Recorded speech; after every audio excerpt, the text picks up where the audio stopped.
In this episode of Moose Van, we're going to talk about the EcoFlow Power Kit. Now, if you've seen any of my previous videos, you've likely seen the EcoFlow Power Kit. In many of them, I've had it for almost 10 months now. And I've been waiting to make a video for the power system. And the reason I haven't made a video about it yet is because, quite honestly, I've been waiting to have something good to say about it. Or at least to get to the point where I have an equal amount of good things and bad things. We're at that stage where I'm still not fully satisfied with it, but I'm happy enough that I have enough good things to say. So anyway, in this video, what we're going to cover are the things I like and the things I don't like about it. But at the end of the day, I am happy enough with the purchase that the good outweighs the bad. So let's get started. All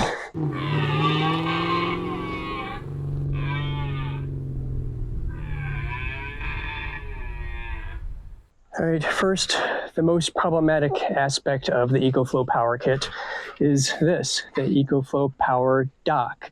Now, the dock was the one key item I needed to accomplish my distributed battery strategy.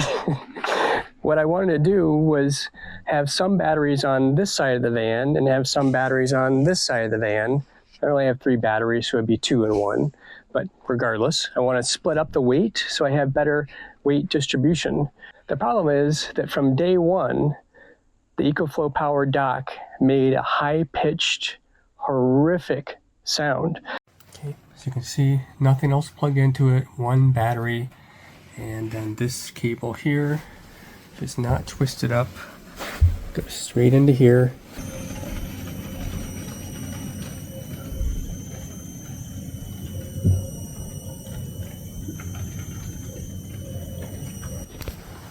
And no amount of covering that up or putting that in a cabinet was going to stop that sound from driving me absolutely crazy.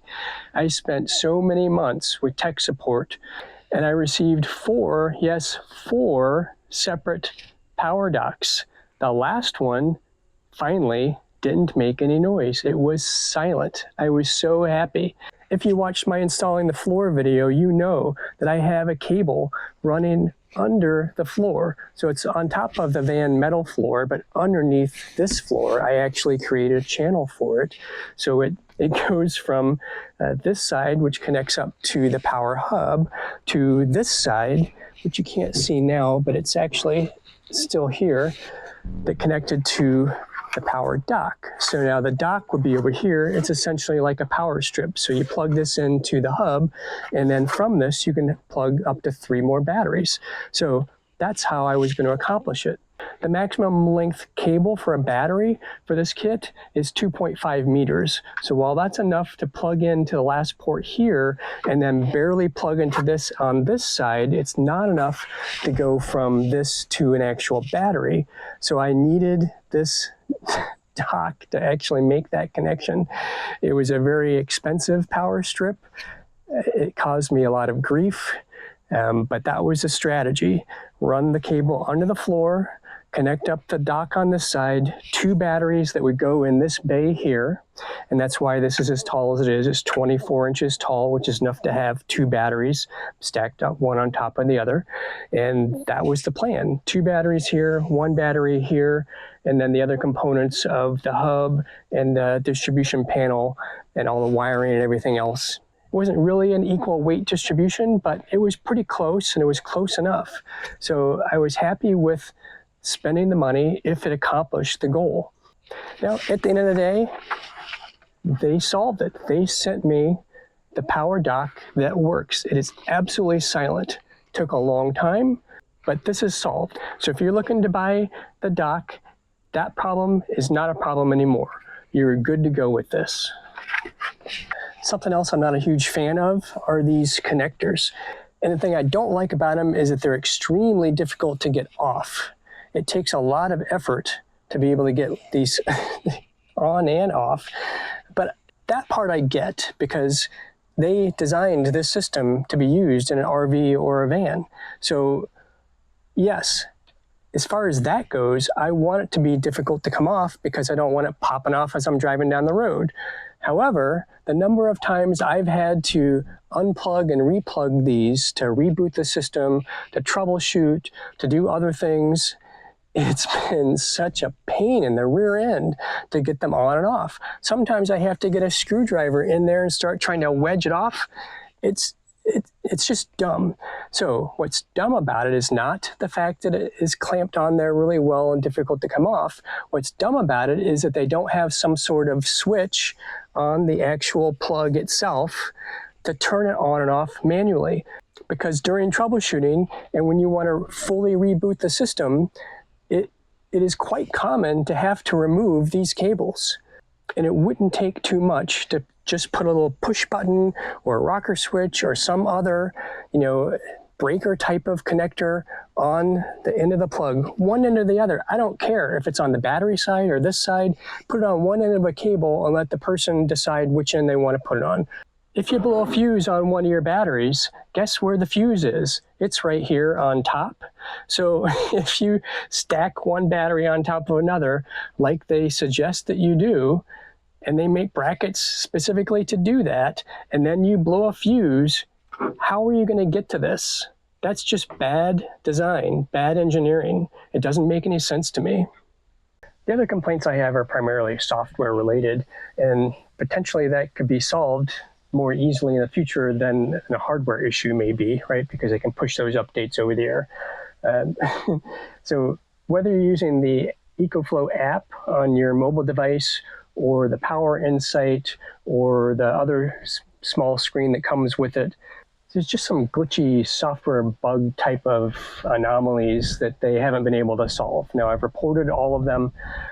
Some of them have been looked at, some of them seem to resolve on their own, and then there's one nagging issue they can't seem to figure out. And it's not just a reporting issue. I thought if it was just something reporting in the app and it's not actually happening, not a big deal, I can live with it. But one of the things that's actually happening is that my batteries will mysteriously disappear and reappear randomly. Sometimes they all disappear, sometimes one, sometimes 2 out of 3, and then they'll come back or they won't come back. So it's just maddening. I have a total of 3 batteries. The top battery shown here in the display is connected to port 1 of the hub, and the bottom 2 are connected to the dock and then connected to port 2 of the hub.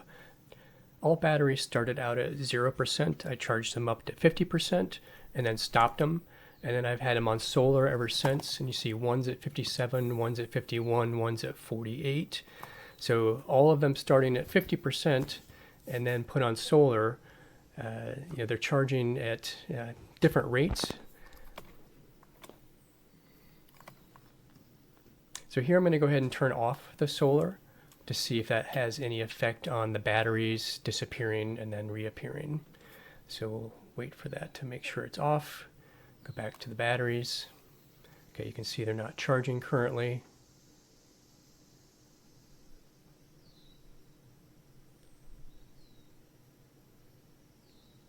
And one disappears. That's one of them from the dock.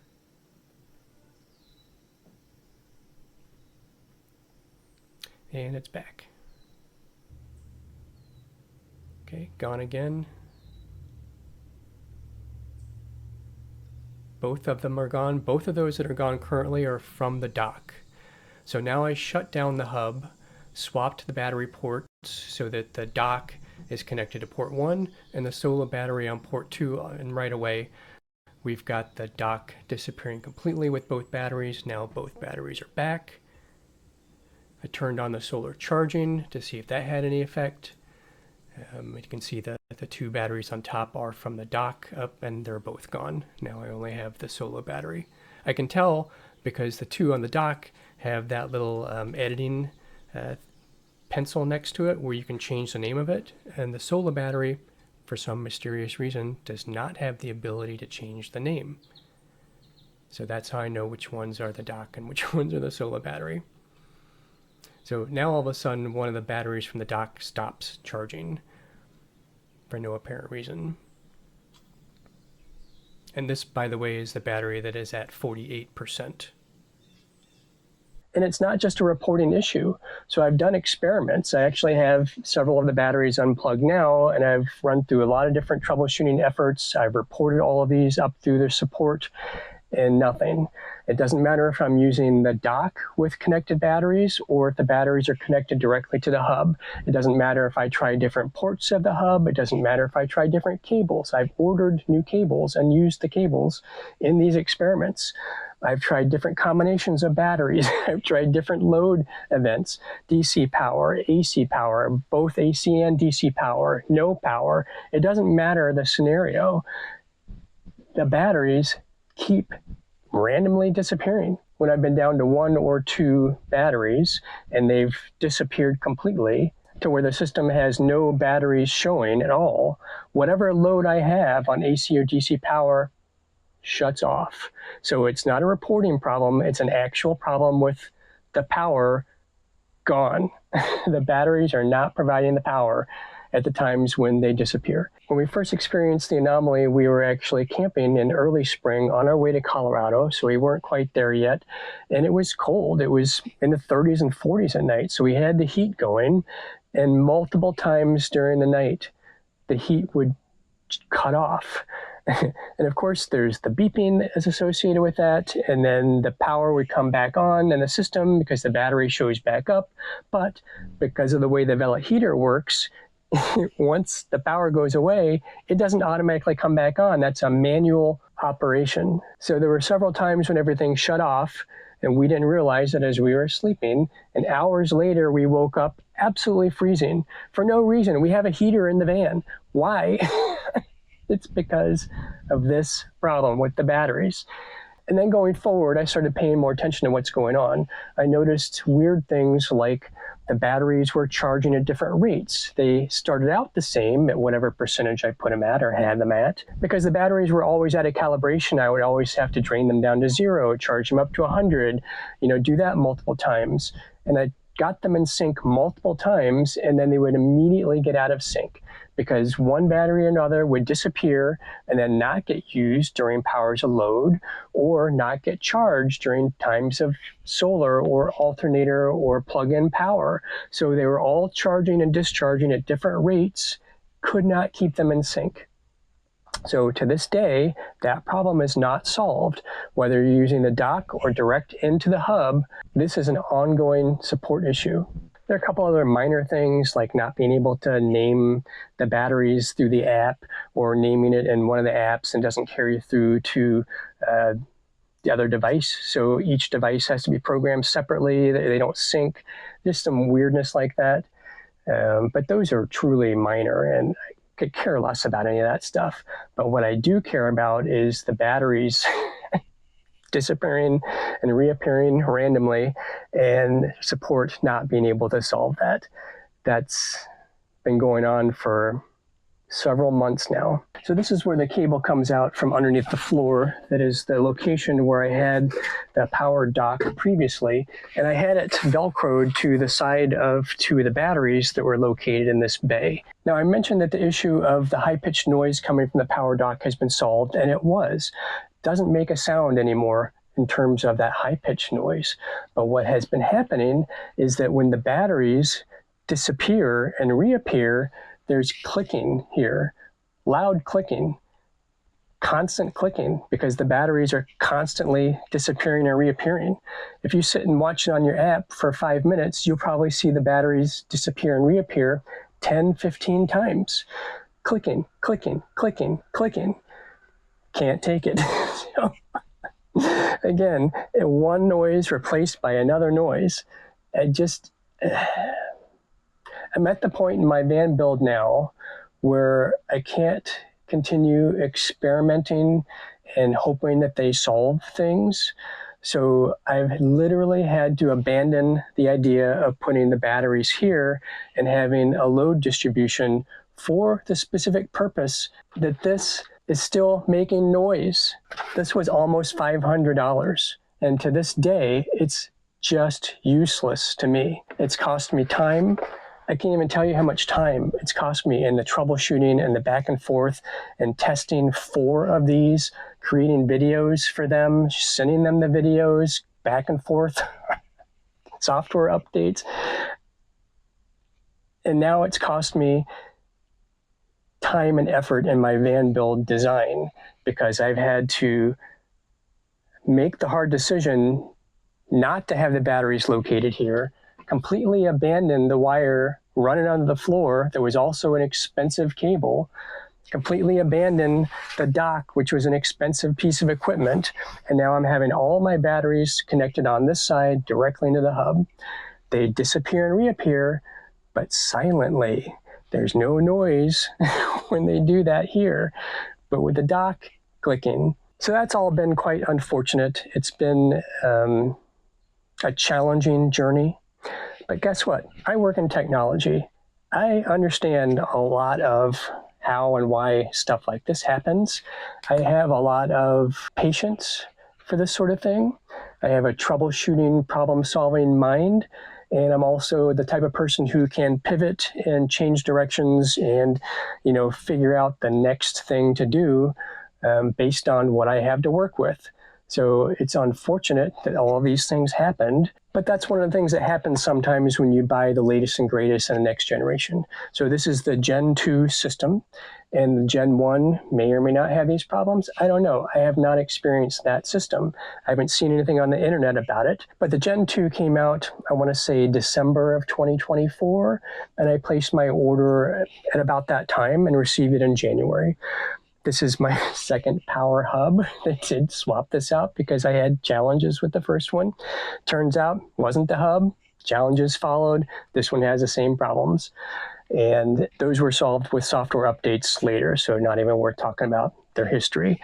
So at the end of the day, I kind of knew what I was walking into. I get it. But I'm at the point now where I have to pull the plug on the experimentation and move on with my van build. I have confidence that they will ultimately figure out the battery disappearing and reappearing thing, but I don't know, and I'm not going to gamble on whether or not they're going to fix the dock to the point where it doesn't click or find some other noise to make later down the road. I'm done with the dock, okay? And the rest of it, it's likely a software update they'll figure out someday. All right, one of the things I like and appreciate about the EcoFlow Power Kit. Now, whether you're talking about Gen 1 or Gen 2 doesn't matter, they're all kind of lumped into the same solution category. The solution is really perfect for someone like me who's not really looking to buy the Victron components, however many components there are, and try to stitch them together and put them up on some sort of board or try to figure out the connectivity and do all those things. I have great respect for the people who do that. I know the Victron components are tried and true, tested in marine and RV applications, and it's the go-to gold standard. But there's a lot of individual components that I would have to research and then figure out how to connect and figure out how to mount and figure out how to, it was a lot. This is really the iPhone, Apple, Mac version of a van electrical system. It's easy. It's plug and play. You don't have to try to figure out which MPPT controller to get to go with this solar array and this system. You don't have to try to figure out which alternator charger or two alternator chargers or whatever you need to plug into. You don't need to worry about any of that stuff. It's literally all integrated, plug and play. For me, it just made sense, right? Everything is controlled through one app, whether it's a mobile device, iPhone, Android, or the Power Insight, which is the large 10-inch display, or the smaller control unit that you can get with them. The other thing I really like about it is the compactness. The beauty of having everything all in one is that it takes up considerably less space. Let's say, for instance, you only wanted to get one battery that was 5 kilowatt hours. That's a normal amount of battery for most vans, okay? The entire system would fit in a footprint this size, right?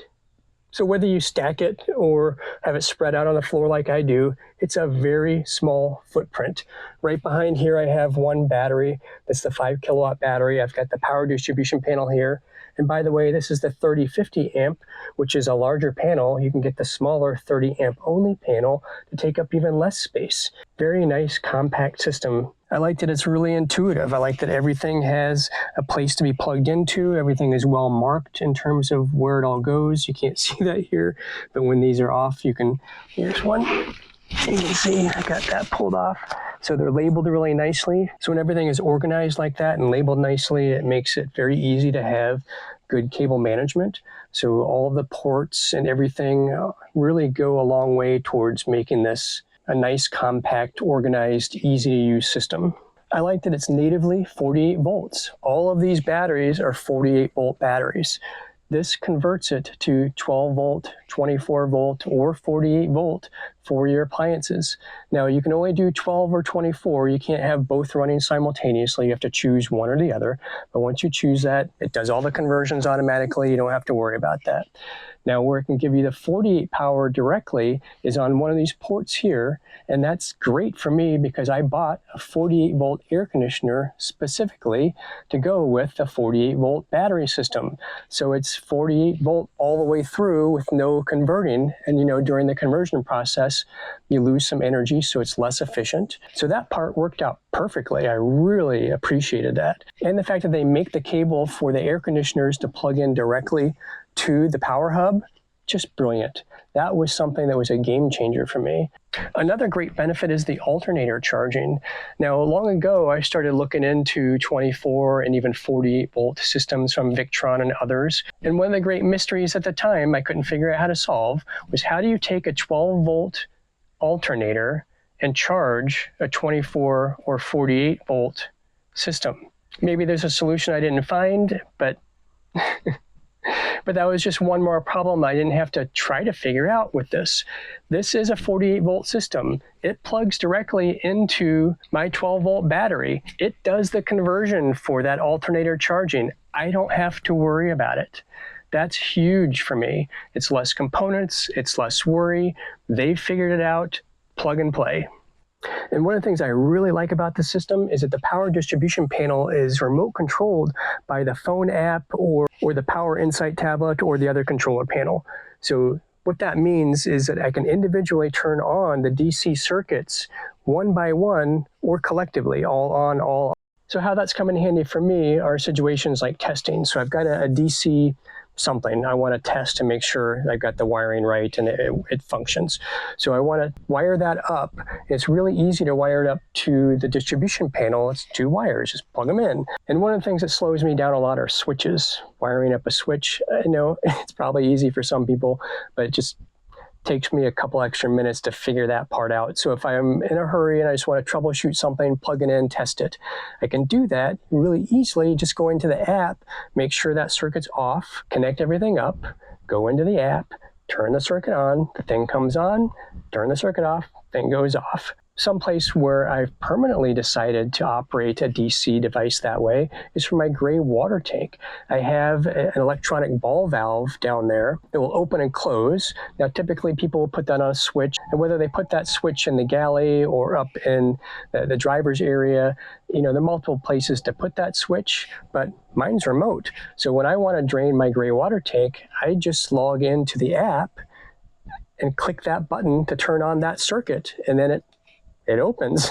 So I don't have to put a switch someplace in the van, so that's less wiring for me. It's something I don't have to find a place to locate a switch, right, and mount the switch and wire the switch and do all that stuff. So I really appreciate that. That's a great feature. All right, I might be done with the EcoFlow part, but now it's time to talk about electrical housekeeping. I'm not an electrician. I would suggest if you have any questions about the electrical in your van, you consult a professional. One of my favorites is Explorers.life. That's someone you can trust to give you the correct answer. They also have a lot of very good instructional videos. I'll leave you a link in the description below. But for myself, and my recommendations for you as well, beyond the truly technical stuff, is number one, in my van, whether it's AC or DC power, I will only use marine grade wire. It is more expensive. It's worth it. Don't go with cheap wire. Don't undersize your wire. I can't tell you what size wire to use. You have to consult a professional or figure that out on your own. If you have any type of wires going past metal, I have 2 things. I know it's a little bit of a mess. I have this V-shaped rubber material that goes on the edge of the metal if you're able to do that. I also have the wire loom here in different sizes, And so every time you've got any type of wire going past metal, whether you think the metal is sharp or not, use one or both of these items. You'll find that in my van, I am very meticulous about this. Labeling. Bought a cheap label maker off of Amazon, connects up to the phone app. I label a wire in 3 places. I label it at the distribution panel, really close to where it's terminated into the panel. I put a label somewhere in the middle where you may expose it at some point if you remove a panel. For instance, if you remove a ceiling panel and there's wires running, you will find a label there. If I have a wire running through one of the pillars, I make sure that the label is visible through one of the openings in the pillars in case you're doing troubleshooting there. I have the label at the other end, right next to where it plugs into whatever device I'm operating. So there are 3 locations for that. I go through a lot of tape. It's not expensive. You'll thank me later. Let's see. Terminal assortment. Ferrules. So even though I'm using stranded wire, which is what you want to use in a vehicle, you don't want to use solid wire, I will still use these ferrules or terminals on the end of any connection going into the distribution panel. Other locations, hopefully I'll find that later. Other locations for wire connections in a junction box or, for switches connecting to devices, I use the lever nuts, the little Wago lever nuts. They're different sizes for different gauge wires. There's some that are doubles, some that are triples, some that have 4. You get what you need for what you're doing. So I use these a lot. Something I see people doing in the van a lot is just connecting wires with the lever nuts or whatever method, and then just putting them in the wall. I don't know how you do that. In my house, I would never do that. And my house is not bouncing down the road somewhere. And my house is not made of a metal shell. It's something that's mind-boggling to me.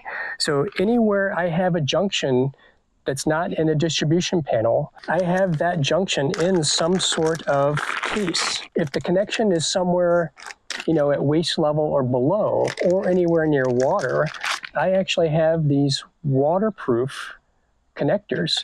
So I'll put links to these in the description below, but for smaller connections, just one wire to one wire, these are very economical, and I believe they're IP68 rated, which means that dust and water quite literally cannot get into them. And they're also made of plastic, so they're non-conductive. So if there is some issue with the wire or short or otherwise, it's not going to affect your insulation or spark off of the van or cause a fire. For larger gauge wire, I have these larger boxes. So just get the box that you need for the specific wire and the number of wires you need. And if your junction is above waist level or in an area that's not a wet area, not by a door, not by a water source, it's just up in a wall someplace or the ceiling, a standard household electrical box works just fine.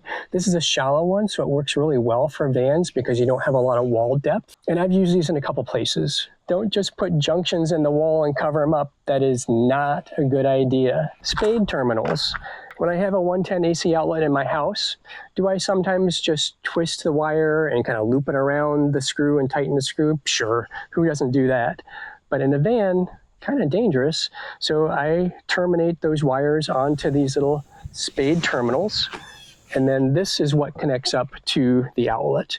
And you make sure that's tightened down really well. Dielectric compound. This is used on every connection, AC or DC power, whether it's at the distribution panel, in a junction box, or at the device itself.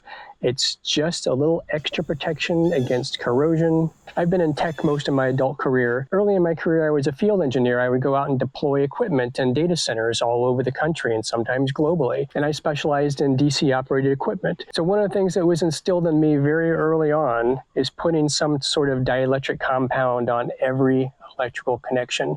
Now, these were data centers. They were temperature and humidity controlled environments, but any amount of corrosion would cause problems for the sensitive equipment. So I'm thinking a van is really not a temperature or humidity controlled environment, at least not always. So the use of the dielectric compound just made sense. Here, I'll put a link to this in the description below. This is the brand I use. There are so many different brands out there, so many options. And speaking of safety, as far as I'm aware, the main cause of fire in a vehicle or a boat is electrical. Now, it's not to say that the power system you choose is potentially faulty or your installation is potentially faulty, but these are moving vehicles. They are subject to a number of different factors that could cause problems. And if there's going to be a problem that creates a fire, it's going to be an electrical fire. Now, for people who are smokers, who smoke indoors, or you want to have candles inside your RV, you know, you're on your own. I can't help you. But many of us will not bring a flame into a boat or an RV. The most likely cause of an issue would be electrical. So that means when you're selecting a fire extinguisher, select a fire extinguisher that's made for that.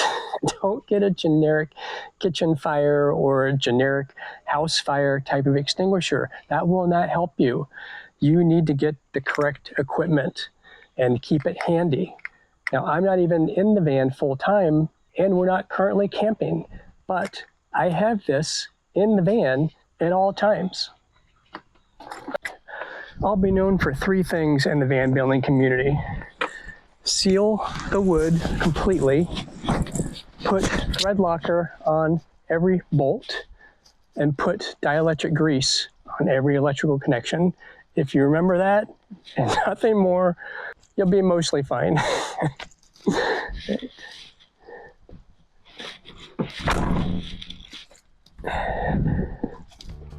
And that's all I got to say about that.